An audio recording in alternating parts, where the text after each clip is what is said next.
বীরনগর লালন মেলায় চলছে প্রকাশ্যে জুয়ার আসর। প্রশাসনিক ভূমিকা নিয়ে উঠছে প্রশ্ন। ইতিমধ্যেই ঘটনাকে কেন্দ্র করে শুরু হয়েছে রাজনৈতিক তরজা। সামনে চলছে বাউল মেলা, আর মেলায় পসরা সাজিয়ে বসা বিভিন্ন দোকানের ঠিক পিছনেই চলছে প্রকাশ্যে জুয়ার মেলা। এদিন মেলায় বিভিন্ন সামগ্রীর পসরা নিয়ে যেমন হাজির হয়েছে দোকানিরা, ঠিক তেমনি বিভিন্ন ধরনের জুয়ার পসরা সাজিয়ে বসেছেন জুয়ারিরা। আর লুকিয়ে চুরিয়ে নয়, প্রায় প্রকাশ্যেই বুক ফুলিয়ে চলছে এই জুয়ার আসর। এদিন রাতে এমনই চিত্র ধরা পড়ল তাহিরপুর থানার বীরনগর লালন মেলায়। প্রশ্ন উঠছে তাহিরপুর প্রশাসনিক ভূমিকা নিয়ে। সূত্রের খবর, গত কয়েক বছর যাবৎ রানাঘাট জেলা পুলিশ বেআইনি জুয়া বন্ধের জন্য একাধিক অভিযান চালাচ্ছে। বিভিন্ন থানা এলাকা থেকে গ্রেপ্তার হয়েছে একাধিক জুয়ারি, বন্ধ হয়েছে জুয়ার আসর। কিন্তু তাতেও যে জুয়ারিরা পুলিশকে গুরুত্ব দিচ্ছে না, তা বীরনগর লালন মেলা থেকে হওয়া ছবি চোখে আঙুল দিয়ে দেখিয়ে দিচ্ছে। এই বিষয়ে সাধারণ মানুষ তাহিরপুর পুলিশের ভূমিকায় বিরক্ত হলেও পুলিশ আধিকারিক ও স্থানীয় দুষ্কৃতীদের কুনজরে পড়ে যাওয়ার আশঙ্কায় কেউ প্রতিবাদ করতে সামনে আসতে সাহস করতে পারেনি।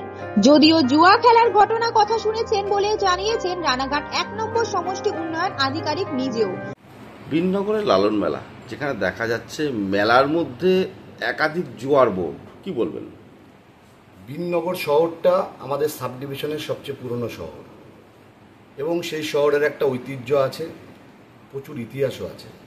সেই জায়গায় দাঁড়িয়ে আমার বাড়ি কালিনানপুর অঞ্চলে, তার পার্শ্ববর্তী অঞ্চলে এই প্রকাশ্যে জুয়া, সেটা আমরা কিন্তু রানাঘাট ১ নম্বর পঞ্চায়েত সমিতির পক্ষ থেকে কোনো মতেই মেনে নিতে পারছি না।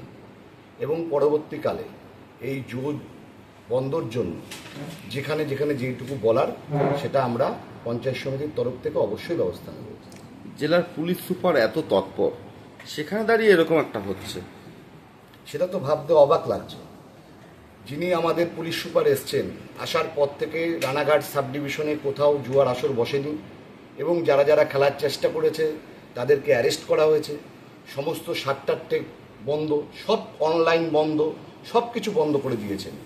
হয়তো আমার কাছে যেটুকু খবর, এটা এসপি সাহেবের কাছে এখনও খবরটা যায়নি। আপনাদের মাধ্যমে আমি প্রথম দেখতে পেলাম, কারণ ওই মেলায় আমিও উপস্থিত হইনি।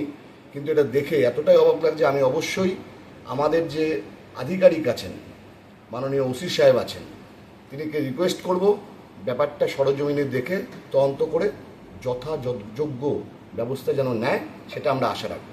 আপনার নাম রেজিগনেশন? সুদীপ ভৌমিক, কর্মাধ্যক্ষ, রানাঘাট 1।